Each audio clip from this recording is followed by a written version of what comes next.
వివేకానంద వివేకానంద వీర నీకు వందనం, వివేకానంద వివేకానంద వీర నీకు వందనం, వీరా నీకు వందనం, వీరా నీకు వందనం, వెలుగు చూపి మమ్ము నడుపు ధైర్య శక్తి నీవే, వెలుగు చూపి మమ్ము నడుపు ధైర్య శక్తి నీవే.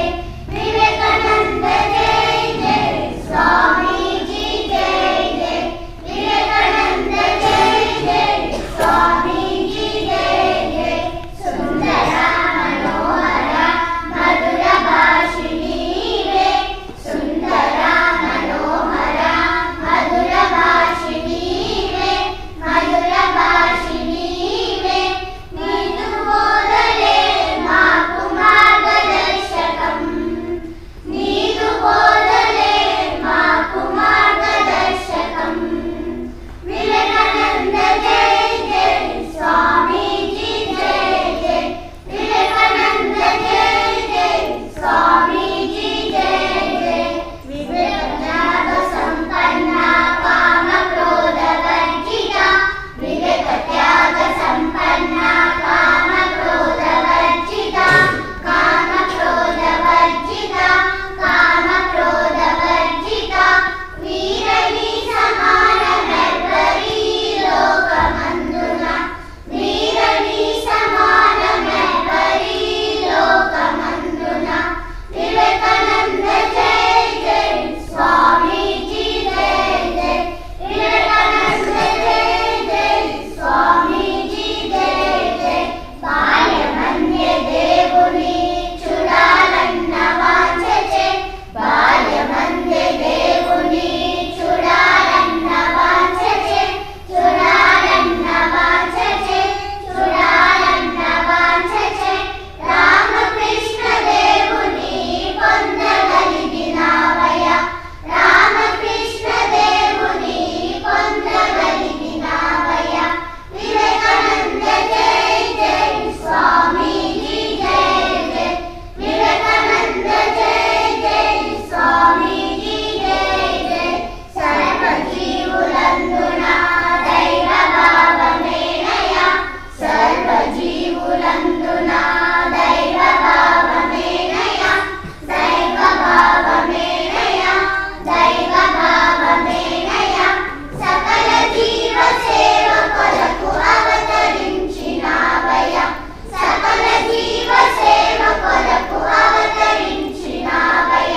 వివేకానంద జై జై స్వామీజీ జై జై, వివేకానంద జై జై స్వామీజీ జై జై.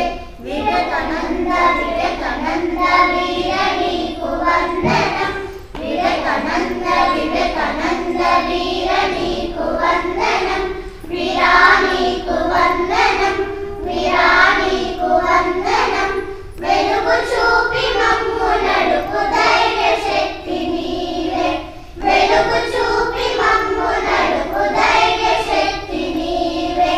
వివేకానంద జై జై స్వామీజీ జై జై, వివేకానంద జై జై స్వామీజీ జై జై, వివేకానంద జై జై స్వామీజీ జై జై, వివేకానంద జై జై స్వామీజీ జై జై, స్వామీజీ జై జై, స్వామీజీ జై జై, స్వామీజీ జై జై.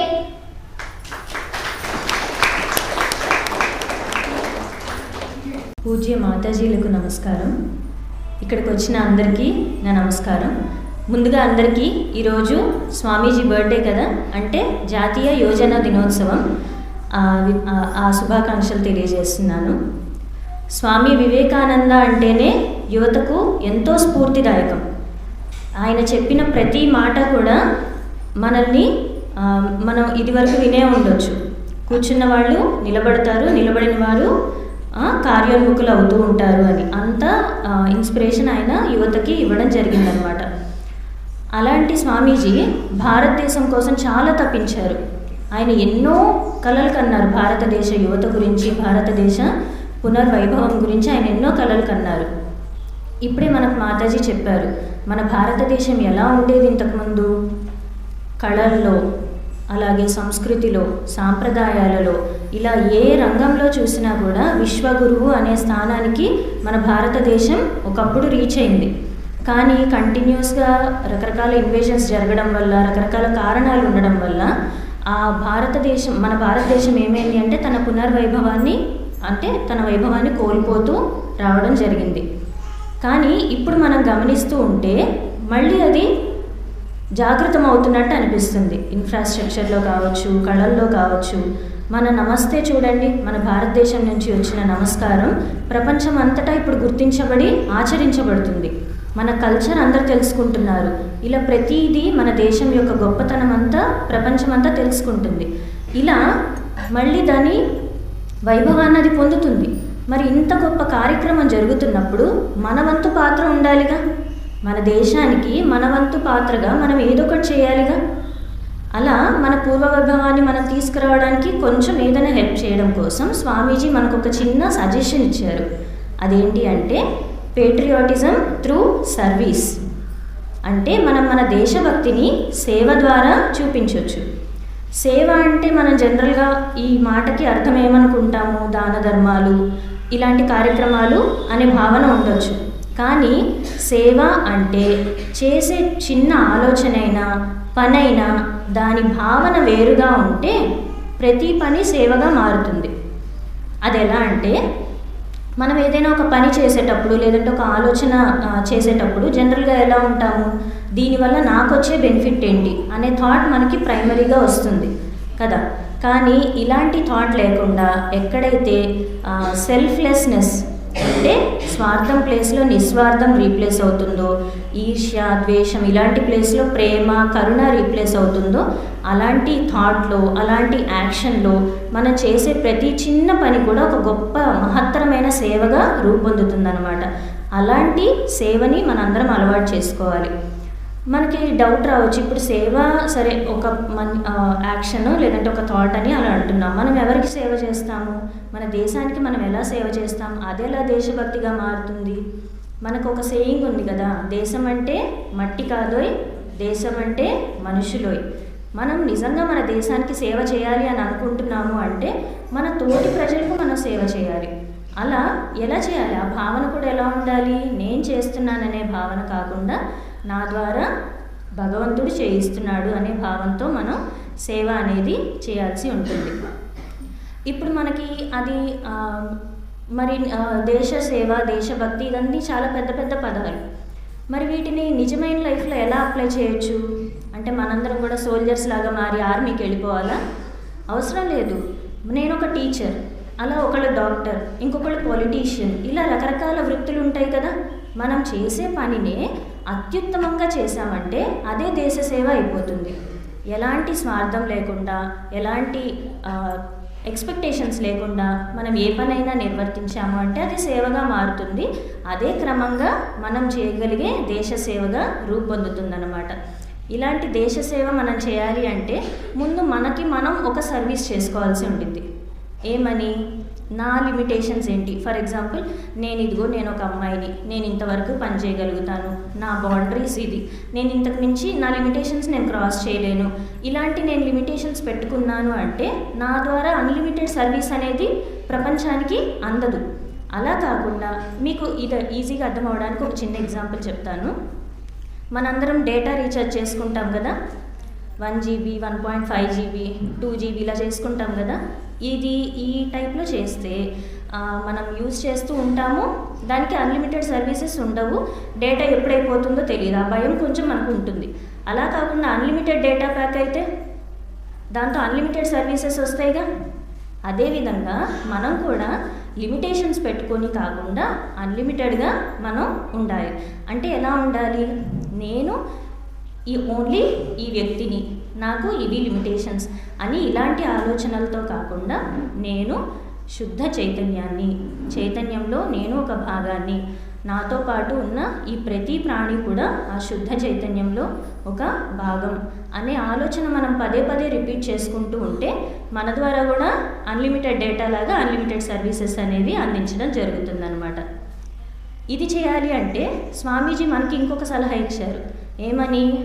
Be bold, be strong, take the entire responsibility. అంటే మొత్తం బాధ్యతనంతా మనమే స్వీకరించాలి. మనకి ఎన్నో హర్డిల్స్ వస్తూ ఉంటాయి. సేవ చేయడం ఏమంత సింపుల్ కాదు కదా. ఎన్నో రకాల ప్రాబ్లమ్స్ వస్తూ ఉంటాయి. కానీ ఎప్పుడు మనం లిమిటేషన్స్ పెట్టుకుంటామో వాటితో ఆగిపోతాం. అలా కాకుండా వాటిని మనం స్టెప్పింగ్ స్టోన్స్ లాగా మలుచుకుంటూ ముందుకు వెళ్ళగలిగితే మన ద్వారా దేశ సేవ చాలా గొప్పగా జరుగుతుంది. ఫైనల్గా నాకు అనిపించింది ఏంటి అంటే, మనం దేశ సేవ చేయాలి అంటే మహత్తరమైన కార్యాలు ఏం సాధించక్కర్లేదు. చేసే చిన్న పనిని మహత్తరమైనదిగా చేస్తే స్వామీజీ ఆశించిన భారతదేశాన్ని మనం త్వరలోనే సాధించగలుగుతాం. నాకు ఈ అవకాశం ఇచ్చినందుకు ధన్యవాదాలు. పూజ్య మాతాజీలందరికీ నా ప్రణామాలు. మనం యూత్ డే సందర్భంగా నేను మత సామరస్యం అండ్ స్వీయ మత పాలన అనే అంశం పైన స్వామీజీ ఆలోచన వెలుగులో ఈ టాపిక్ని అర్థం చేసుకోవడానికి ప్రయత్నం చేద్దాం. మతం అంటే స్వామీజీ ఒక స్పష్టమైన సమాధానం ఇచ్చారు. మతం అనేది మనకి ఎక్కడా బయట దొరికేది కాదు, పుస్తకాల్లో దొరికేది కాదు. ఇది భగవంతుణ్ణి అర్థం చేసుకోవడం, దైవత్వాన్ని మనలో వెలికి తెచ్చుకోవడం అనేదే మతం అంటారు. సత్యంగా జీవించాలి, ప్రేమగా మాట్లాడాలి, కరుణతో ప్రవర్తించాలి. ఇదే మతంలోని సారాంశం అంటారు. కానీ ఈ రోజుల్లో మనం ఏం చూస్తున్నాం? మతం పేరుతో యుద్ధాలు, మతం పేరుతో అహంకారాలు, ఇవన్నీ చూస్తున్నాం. సో దీనివల్ల ఏమవుతున్నాయి? దేశాలు విడిపోవడాలు, ఒకళ్ళ మధ్యలో ఒక ఇద్దరి మధ్యలో కలహాలు, ఇలాంటివన్నీ జరుగుతున్నాయి. ఈ మత ఉన్మాదం నుంచి మత సామరస్యంలోకి రావటానికి మనం స్వామీజీ చెప్పిన మాటల్ని ఆచరణలో పెడితే మన తరానికే కాదు, మన వచ్చే తరానికి కూడా ఇవి చాలా యూజ్ అవుతాయని అనుకుంటున్నాను. 1893లో చికాగోలో జరిగిన ప్రపంచ మత సభలో స్వామీజీ ప్రపంచానికి భారతదేశ యొక్క ఆత్మను పరిచయం చేయడానికి ప్రయత్నం చేశారు. స్వామీజీ చెప్పారు, "We believe not only in universal toleration, but we accept all religions as true" అన్నారు. ఇది ఎంత గొప్ప మాటో ఒకసారి ఆలోచించండి. ఇతరుల మతాలలోని సత్యాన్ని అంగీకరించడము, ఆ మాటలను గౌరవించటము, మొత్తంగా చెప్పాలంటే ప్రతి మతంలోనూ సత్యం ఉందని నమ్మడమే మన మత సామరస్యం అని చెప్పారు. అలానే మనకు ఎన్ని మతాలు ఉన్నా అన్నీ కూడా ఒకటే సత్యాన్ని బోధిస్తున్నాయని చెప్పారు. మతాలన్నీ వేరువేరు మార్గాలైతే భగవంతుడు అనే సత్యం ఒకటే గమ్యం అని చెప్తారు.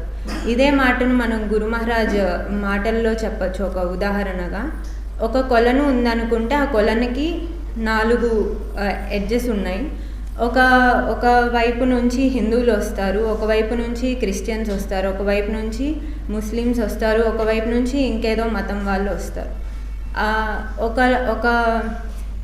ఒక మతం వాళ్ళు దాన్ని పానీ అంటారు, ఒక మతం వాళ్ళు వాటర్ అంటారు, ఒక మతం వాళ్ళు దాన్ని వేరే పేరుతో పిలవచ్చు, నీళ్ళు అంటారు. ఇట్లా వేరువేరు పేర్లు ఉంటాయి. వాళ్ళు వచ్చిన మార్గాలు వేరు, అదే మతం అన్నమాట. అలానే వాళ్ళు ఉపయోగించుకునే పదార్థం నీరు ఒకటే. ఆ నీరు అనేదే భగవంతుడు అంటారు శ్రీరామకృష్ణులు. మతాలు వేరైనా భగవంతుడు ఒకటే. మత సామరస్యం ఏర్పడటానికి ఒక్క మాట చాలన్నారు స్వామీజీ.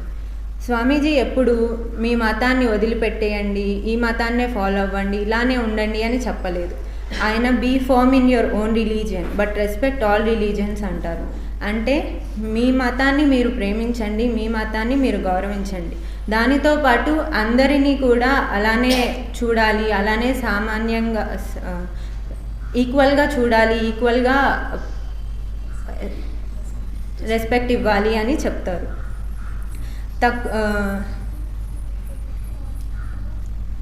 ఒక మతాన్ని గురించి బోధిస్తున్నప్పుడు వేరే మతాన్ని కించపరుస్తున్నట్టుగా మనం ఎప్పుడూ మాట్లాడకూడదు. స్వామీజీ చెప్పినట్లు మన మతంలో మనం బలంగా నిలబడి ప్రతి మతాన్ని గౌరవించడం చేయాలి. కానీ మతం పేరుతో ఇతర మతాలని ద్వేషించకూడదు. ఇవన్నీ ఆచరణలో ఉంటే మన దేశం మత సామరస్యంతో కూడిన భారతదేశం అవుతుంది. చివరిగా నేను ఒక మాట చెప్తున్నాను. మతం మనల్ని విడతీసే విధంగా ఉండకూడదు, అందరినీ కలిపే విధంగానే ఉండాలి. స్వామీజీ చెప్పినట్లు సర్వేజన సుఖినో భవంతు అనే భావనే నిజమైన మతంగా మారాలని ఈ అవకాశం ఇచ్చిన మాతాజీలకి ధన్యవాదాలు. ఉషితాశ్రీ, స్వామీజీ మనకు కావలసిన విద్య ఎలా ఉండాలని చెప్పారంటే, శీలాన్ని రూపొందించి వ్యక్తిని నిర్మించి ఒక జీవితాన్ని తీర్చిదిద్దే భావనల యొక్క అవగాహన విద్య అన్నారు. సో మన విద్యా విధానం ఎలా ఉండాలంటే, అంటే ఇప్పుడు కాలేజెస్లో కానీ మనం ప్రస్తుత దాన్ని చూసుకుంటుంటే యువత పాడైపోతున్నారు, చెడుదోవలు పడుతున్నారు అని చెప్పి మనం అంటూ ఉంటాం.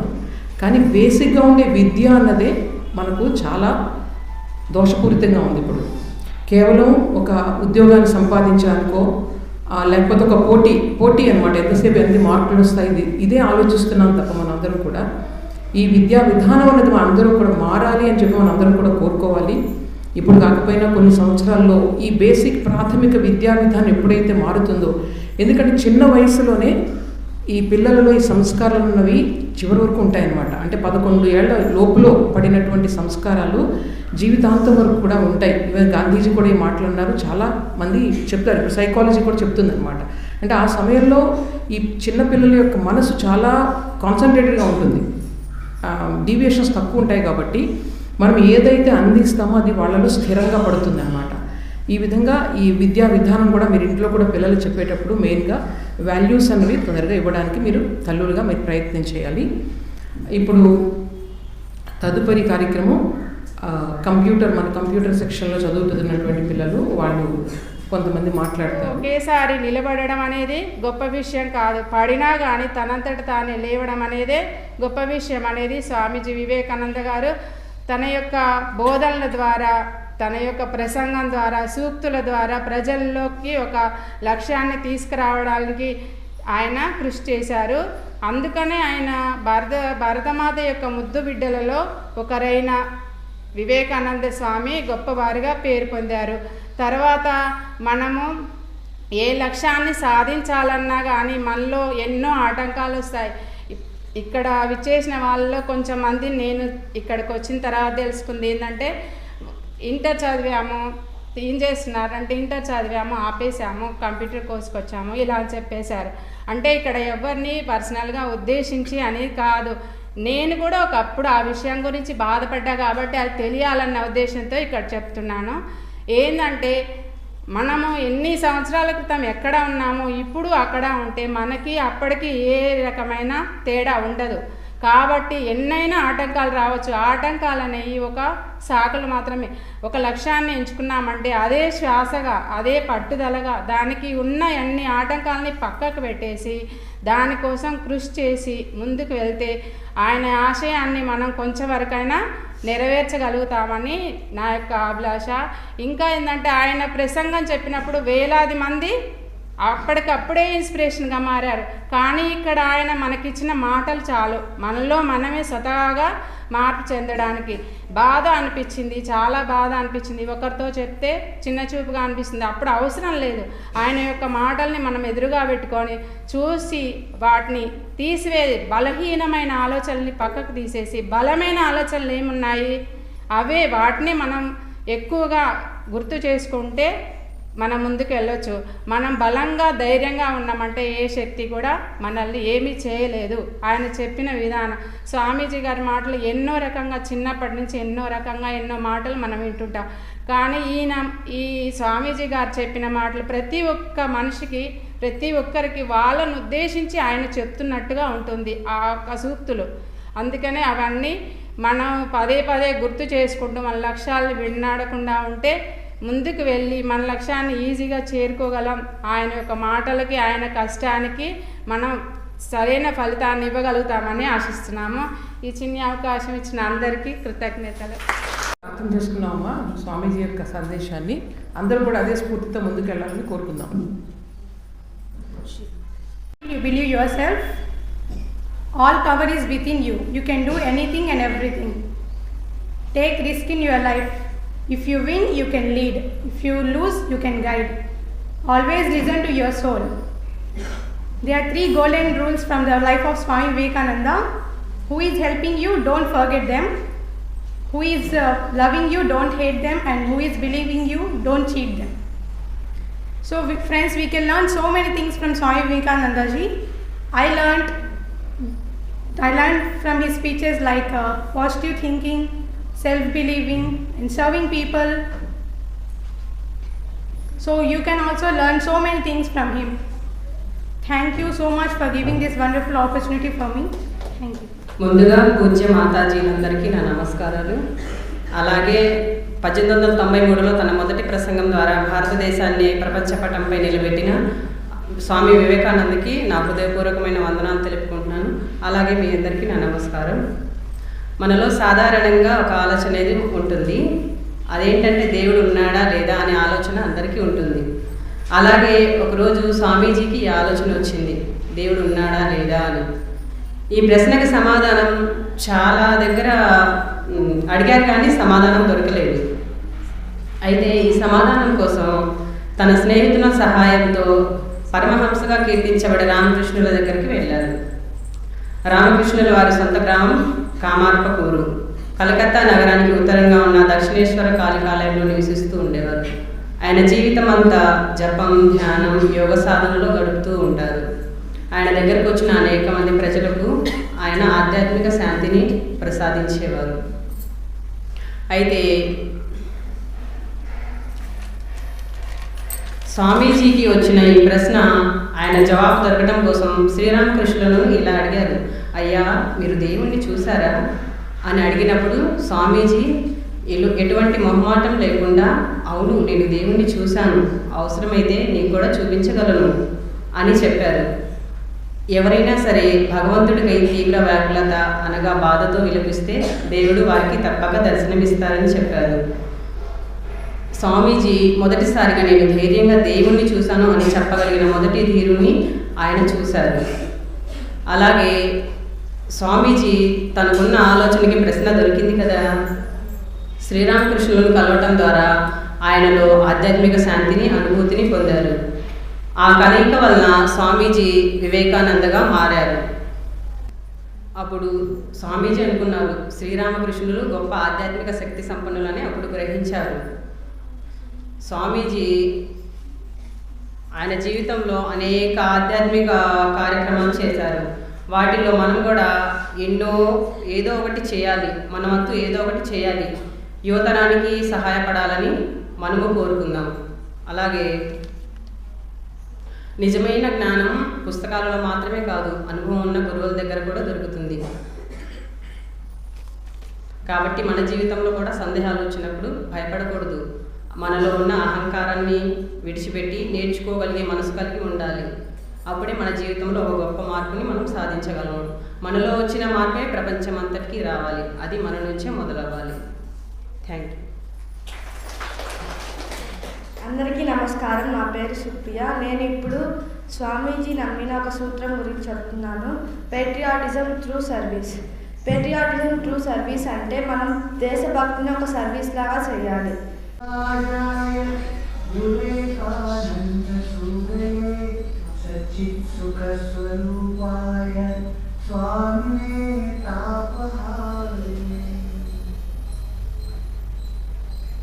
ఈరోజు 12th January మన యూత్ డే, స్వామి వివేకానంద గారి జన్మదిన. మీ అందరికీ చూసి నాకు చాలా ఆనందంగా ఉంది. స్వామి కోరుకున్నారు యూత్ మధ్య వీపు నేర్చుకోవాలి, వాళ్ళు ఉన్న శక్తిని బయటకు తీసుకుని రావాలి.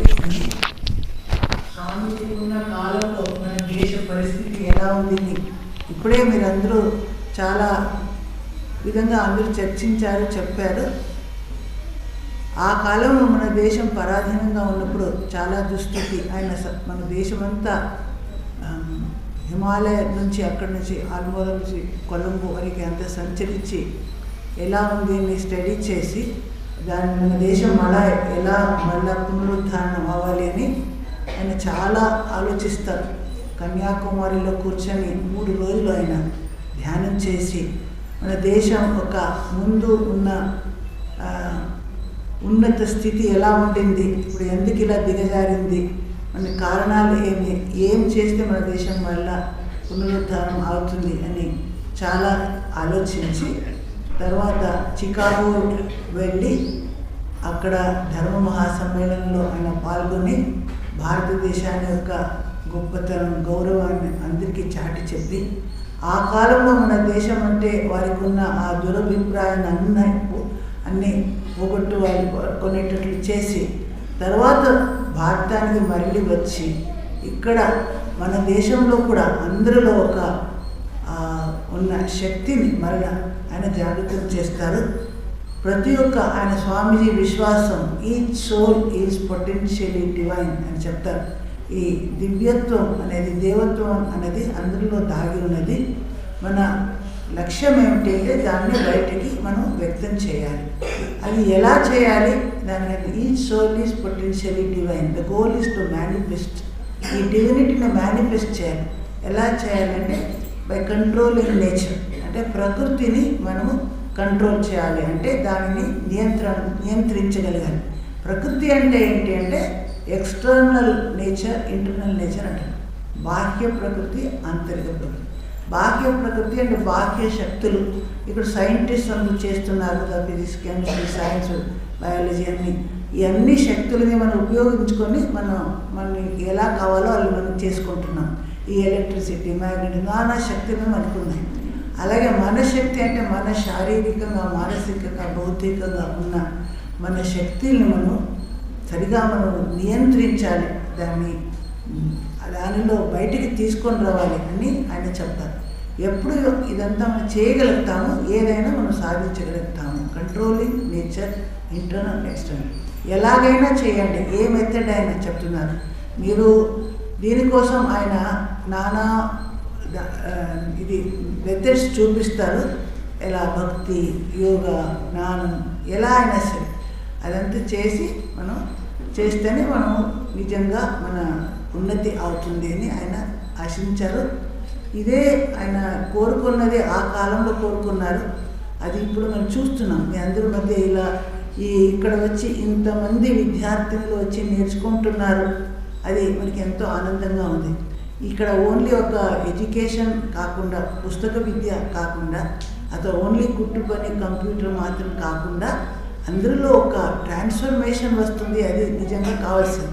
ప్రతి ఒక్క స్టూడెంట్, ఇక ప్రతి ఒక్క టీచర్, ఇక్కడ ఉన్న అందరూ చూస్తున్నాము, వారిలో ఒక గొప్ప పరివర్తన. ఇక్కడ వచ్చి కొన్ని సంవత్సరాలు ఉన్నారు, ఇక్కడ నుంచి కొన్ని ఐడియాస్ తీసుకున్నారంటే వారు మర్చిపోలేరు. ఎక్కడికి వెళ్ళినా అది వారి లైఫ్లో ఒక మార్క్గా ఉంటుంది. వారు వేరే ఎక్కడ వెళ్ళినా కూడా ఈ మంచి భావాలను అక్కడ కూడా స్ప్రెడ్ చేయాలి అని వారు ట్రై చేస్తారు. ఇది స్వామీజీ దగ్గర వచ్చిన భావం. మన అంటే స్కూల్ మనం ఎందుకు స్టార్ట్ చేస్తాము అని అథవా ఫస్ట్ ఆఫ్ ఆల్ మన శారదా మఠం ఎందుకు వచ్చింది ఆలోచించండి. ఆ కాలంలో మహిళలు ఆ దురవస్థలో ఉన్నప్పుడు మహిళలకి విద్యాభ్యాసం కావాలి, వారు తమ కాళ్ళ మీద నిలబడాలి ఆలోచించి, భారతదేశంలో ఆయనకి ఎవరు సహాయం చేయడానికి లేదు. విదేశం నుంచి ఒక మార్గరెట్లో ఉన్న ఐరిష్ మహిళను తీసుకొని వచ్చి భారతీయ విద్యాభ్యాసానికి ఆయన ఒక నాంది పెట్టారు. తర్వాత ఇప్పుడు ఇన్ని ప్లేసెస్లో ఈ భారతీయ మహిళల ఆ ఎడ్యుకేషన్ ఎంత ముందుకు వచ్చి మహిళలు ఇప్పుడు అంత ఫ్రీడమ్ ఉంది వారికి. అయితే మన దేశాన్ని యొక్క గొప్పతనం, సంస్కృతిని మర్చిపోయి అందరూ విదేశానికి వెళ్ళిపోవాలి, ఎంతో ఎడ్యుకేషన్ అక్కడే సెటిల్ అయిపోవాలి అనుకుంటున్నారు. విదేశం నుంచి అందరూ వచ్చి మన దేశం దగ్గర నేర్చుకుంటున్నారు. ఇవంతా మీరు కొద్దిగా బాగా ఆలోచించాలి. మన దేశంలో ఉన్న గొప్పతనం ఏమిటి స్వామీజీ అందరికీ చెప్తున్నారు. మన బెగ్గర్స్ కాదు, మన దేశంలో ఉన్న గొప్పతనాన్ని మనం వేరే దేశానికి ఇచ్చే శక్తి ఉంది. ఆ కాలంలో ఆయన ప్రూవ్ చేసేసారు. ఎప్పుడైతే వారు భారతదేశం అంటే చాలా ఒక కించపరిచే దృష్టిలో చూస్తారో ఆ కాలంలో ఆయన ప్రూవ్ చేశారు. భారతదేశం ఆధ్యాత్మిక విజ్ఞానం ఒక గొప్పది ఉంది, దాన్ని మీరు ఇవ్వగలుగుతారు. మీరెందుకు మిమ్మల్ని అలా నికృష్టంగా అనుకోవాలి? వారి దేశం నుంచి మీరు ఆ సైన్స్, ఆ జ్ఞానమంతా మీరు నేర్చుకోండి. మన దేశంలో ఉన్న ఆధ్యాత్మికతని మీరు వేరే వాళ్ళకి ఇవ్వండి అని ఇలా ఈస్ట్ అండ్ వెస్ట్ ఒక ఎక్స్చేంజ్ కావాలి ఆయన కోరుకున్నారు. మనలో ఉన్న బెస్ట్ ఐటమ్స్ని మనం వారికి ఇవ్వగలగాలి, వారిలో ఉన్న మంచి భావాలను మనం స్వీకరించాలి. అప్పుడే మనకి ఇక్కడ అక్కడ అన్ని చోట్ల అలా మనకి ప్రగతి కలుగుతుంది. అక్కడ మహిళలు ఎలా ఆ కాలంలో ఎలా మంచిగా ఎడ్యుకేషన్ తీసుకొని ఆవిడ ఇండిపెండెంట్గా జాబ్ చేస్తున్నారు, ఇవంతా చూసి స్వామీజీ ఆశ్చర్యపోయారు. మన దేశంలో మహిళలకి ఎడ్యుకేషన్ లేదు, పరదా వెనుక కూర్చొని ఎక్కడో ఉన్నారు, ఏదీ చేయలేకపోతున్నారు. ఆ కాలంలో స్వామీజీ అంత ఆలోచించి ఇక్కడ వచ్చి మహిళల విద్యాభ్యాసం కోసం ఇంత పరిశ్రమ చేసిన ఆ రిజల్ట్ ఈరోజు మనకి ఎక్కడ చూసినా ఇంతమంది మహిళలు చూస్తున్నాము. ఎడ్యుకేటెడ్ మహిళలు ఇంత నిర్భయంగా వచ్చి మీరు మాట్లాడుతున్నారు మైక్లో. ఇది ఆ కాలంలో ఎవరు ఆలోచించలేము. మహిళలు బయటికే రాలేరు, ముందే రాలేరు. వారు ఒక మైక్ ముందు నుంచి నా భావాలు ఇది అని ఎక్స్ప్రెస్ చేసే ఒక సాహసం, మళ్ళీ వేరే ఎక్కడ ఏ ఫీల్డ్లో ఉన్నా అక్కడ ఎన్ని డిఫికల్టీస్ వచ్చినా దాన్ని ఎదుర్కోగలుగుతామన్న సాహసం, నిర్భయత్వం, ఇదంతా స్వామీజీ వారి చదివి ఎంత ఎక్కువ చదువుతామో మనలో ఇంకా ఎక్కువగా మన ఈ భావాలు వస్తాయి. మనం కూడా ఏదైనా చేయగలుగుతాము, మనలో ఉన్నది ఆ శక్తి, మనం చేస్తాము అనే ఒక ఫీలింగ్ వస్తుంది. స్వామీజీ మళ్ళీ ఓన్లీ ఎడ్యుకేషన్ మాత్రం కాదు, ఇతరుల కోసం మన జీవితాన్ని మనం ఇవ్వాలి. He alone lives who lives for others, others are more dead than alive అంటారు. అంటే ఇతరుల కోసం ఎవరు మన త్యాగం చేయగలుగుతారో, వేరే వాళ్ళ కోసం మన జీవితాన్ని బలిదానం చేస్తాం, అప్పుడే మనం నిజంగా గొప్ప వ్యక్తులు అవుతాం. మన స్వార్థత, నా హౌస్, నా పేరెంట్స్, నా హస్బెండ్, నా చిల్డ్రన్, ఇలా ఒక చిన్న పరిమితి వేసుకోకుండా అందరి కోసం మనం చేస్తాం. మన శక్తిని అందరూ ఎంత శక్తి నాకు ఇచ్చారో, ఏ ఫీల్డ్లో నేను ఉన్నాను ఆ ఫీల్డ్లో నేను టీచర్ అయితే వేరే వాళ్ళకి నేను టీచ్ చేస్తాను. నేను హౌస్లోనే మన పిల్లలకి మంచి భావాలను నేర్పిస్తాను. అన్ని చోట్ల ఒక మంచి భావాలను, ఉన్నత ఉదార విశాల భావాల్ని అందరికీ ఇచ్చే ఒక ఐడియా స్వామీజీ మనకి ఇచ్చారు. స్వామీజీ ఇన్స్పిరేషన్తో మనం అందరూ ఇంకా ముందుకి వెళ్దాం. స్వామీజీ ఆదర్శాన్ని తీసుకొని మనం కూడా ఏదైనా ఒక జీవితంలో చేసి చూపిద్దాము అని మీరందరూ ఈరోజు ఒక మంచి నిర్ణయాన్ని తీసుకోండి. మీరు ఇక్కడ వచ్చారు, ఇక్కడ ఏం భావాలు పొందారో, ఇతరులకి ఏం ఇస్తారో భవిష్యత్తులో అవంతా మీరు ఆలోచించి ప్రతిదానికి ఒక మంచి ఒక జీవితాన్ని గడిపితే మనకి సాటిస్ఫాక్షన్. ఇలాంటి ఒక స్కూలు, ఇలాంటి ఎడ్యుకేషన్ ఎందుకు చేస్తున్నాం? మనం కూడా తపస్య చేసుకొని ఉండేదే బాగుండేది. ఇన్ని కష్టాలు, ఇంత గోల్మాల్ అంతా మనకి అవసరం లేదు. అయినా వచ్చి ఇక్కడ స్వామీజీ ఎలా ఆయన హిమాలయంలో తపస్సులో మునిగిపోయేవారు, ఆయన ధ్యాన సిద్ధులు. అలా చేయకుండా అందరి కోసం అని తన జీవితాన్ని ఇచ్చారు. అందుకే ఇతరుల కోసం మీరు ఆలోచించాలి. ఆ ఉదారత, ఆ ప్రేమ, మానవ ప్రేమ, ఆయన చేసిన ఆ త్యాగం వలన మనం అందరూ ఈరోజు ఇంత బెనిఫిట్ మనకి వచ్చింది. మీరందరూ స్వామీజీ ఆదర్శంతో ముందుకు సాగిపోవాలి అని కోరుకొని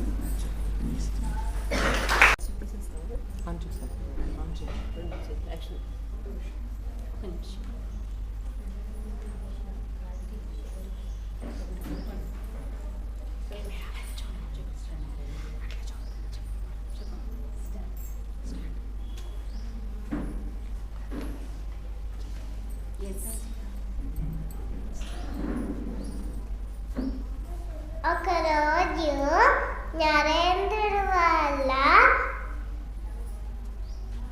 సార్ మీరు పెద్దనాక ఏమవుతారు అని అడుగుతారు. అప్పుడు ఒకళ్ళు లేపి అడిగితే నేను డాక్టర్ అవుతాను అని చెప్తారు. ఇంకొకరిని లేపి అడిగితే నేను పోలీస్ అవుతాను అని చెప్తారు. నరేంద్రుడు వంతు వస్తే లేపి అడుగుతారు. అప్పుడు నరేంద్రుడు నేను గుర్రం బండి నడుపుతాను అని చెప్తారు. అప్పుడు పిల్లలందరూ అది విని నవ్వుతారు. అప్పుడు వాళ్ళ ఇంటికి వెళ్ళి వాళ్ళ అమ్మకి అమ్మ నేను అందరికి గుర్రం బండి నడుపుతాను అని చెప్పాను. అందరూ నన్ను చూసి నవ్వారు అని చెప్తారు. అప్పుడు వాళ్ళ అమ్మ ఏమందంటే నువ్వు గుర్రం బండి కాదు నడిపేది,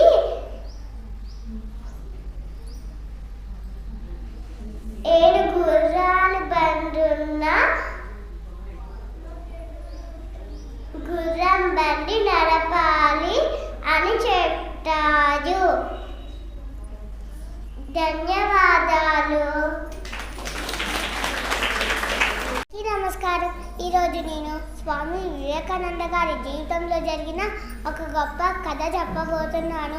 ఒకరోజు స్వామివారు కాశీలోని ఒక గుడి నుంచి వస్తున్నారు. అక్కడ చాలా పెద్ద కోతులు ఉన్నాయి. అవి స్వామివారిని చూసి గట్టిగా అరుస్తూ మీదకి వచ్చాయి. స్వామివారు భయపడి పరుగులు తీశారు. అప్పుడు ఆ కోతులు వదలకుండా స్వామివారు వెంటపడ్డాయి. అప్పుడు ఒక సాధువు గట్టిగా చెప్పారు, ఆగిపో, వాటిని ఎదుర్కో అన్నారు. అప్పుడు స్వామీజీ వెంటనే ఆగిపోయారు. వెనక్కి తిరిగి కోతుల కళ్ళల్లోకి ధైర్యంగా చూశారు. ఆ ధైర్యానికి ఆ కోతులు భయపడి పారిపోయాయి. దీన్ని బట్టి మనం ఏమి నేర్చుకోవాలి అంటే, కష్టాలు వచ్చినప్పుడు భయపడి పారిపోకూడదు, ధైర్యంగా వాటిని ఎదుర్కోవాలి. ధన్యవాదాలు.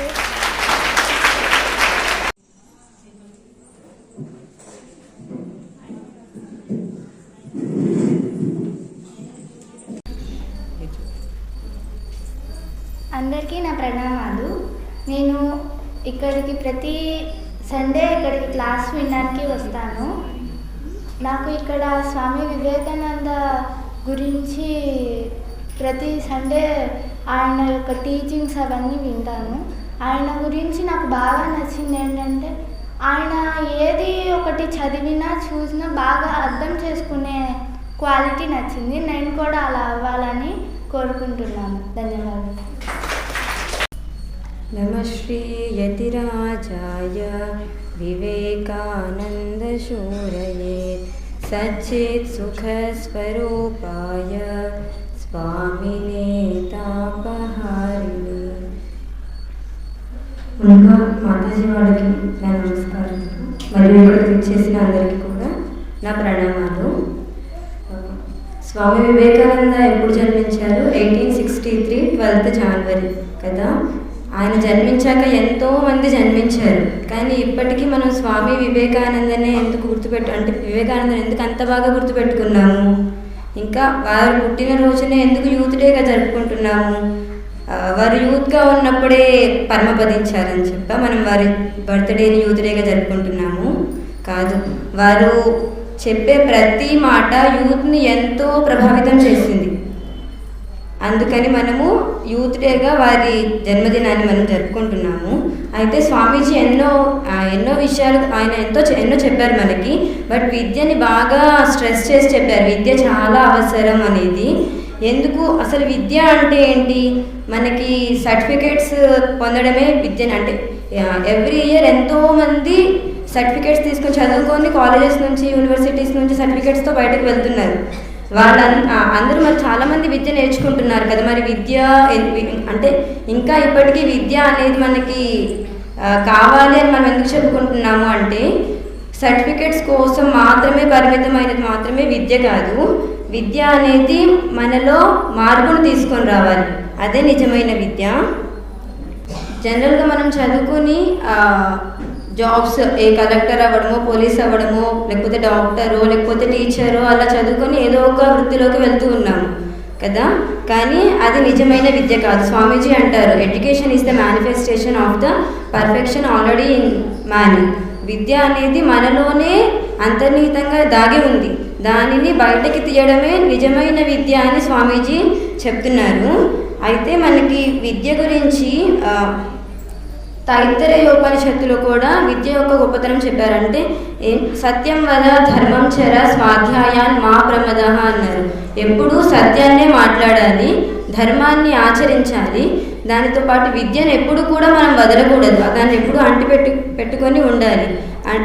అంటే అసలు విద్య అనేది ఇక్కడ మనకు అర్థమవుతుంది. విద్య అంటే మామూలుగా మనం నేర్చుకునే విద్య కాదు, మనలో మానసిక బలం, నైతిక బలం, ఆత్మబలంని మూడిటిని నింపేదే నిజమైన విద్య అని మనకు తెలుస్తుంది. ఇంకొకటి యజుర్వేదంలో కూడా సావిద్యాయ విముక్తయే అని ఉంది. అంటే ఏ విద్య అయితే మనల్ని అన్నిటి నుంచి విముక్తులను చేస్తుందో అదే నిజమైన విద్య. అంటే వేటి నుంచి విముక్తి చేయడం అంటే భయం నుంచి, అజ్ఞానం నుంచి, స్వార్థం నుంచి వీటన్నిటి నుంచి మనల్ని ఏదైతే విముక్తులను చేస్తుందో అదే నిజమైన విద్య. కానీ మనందరిలో కూడా ఇవన్నీ ఎంతో కొంత కంపల్సరీగా అందరిలో ఉన్నాయి. వీటన్నిటి నుంచి మనం ఎప్పుడైతే విముక్తులం అవుతామో అప్పుడే నిజమైన విద్యను మనం నేర్చుకున్న వాళ్ళం అవుతాము. అలాగే స్వామి వివేకానంద చెప్తారు, ఉత్తిష్టత, మనకి కఠోపనిషత్తులో కూడా ఉంది, ఉత్తిష్టత జాగృత ప్రాప్యవర నిబోధత. లేచి నిలబడండి, మీరు మేల్కొనండి, జ్ఞానాన్ని అంటే లక్ష్యం చేరే వరకు కూడా మనము ముందుకు వెళ్తూనే ఉండాలి అని చెప్పి మనకు ఉపనిషత్తులో చెప్పబడినది స్వామి వివేకానంద కూడా మనకి తెలియచేశారు. సో విద్య అనేది మనకి ఎంత అవసరమో మనకి తెలుస్తుంది. ఓన్లీ చదువుకొని ఏదో సాధించడం జస్ట్ సర్టిఫికేట్స్ తీసుకొని బయటకు వెళ్ళడం కాకుండా మనలో నిజంగా దాగి ఉన్నదాన్ని మనం బయటకు తీయడానికి ప్రయత్నిద్దామని చెప్తూ నేను ముగిస్తున్నాను. ధన్యవాదాలు.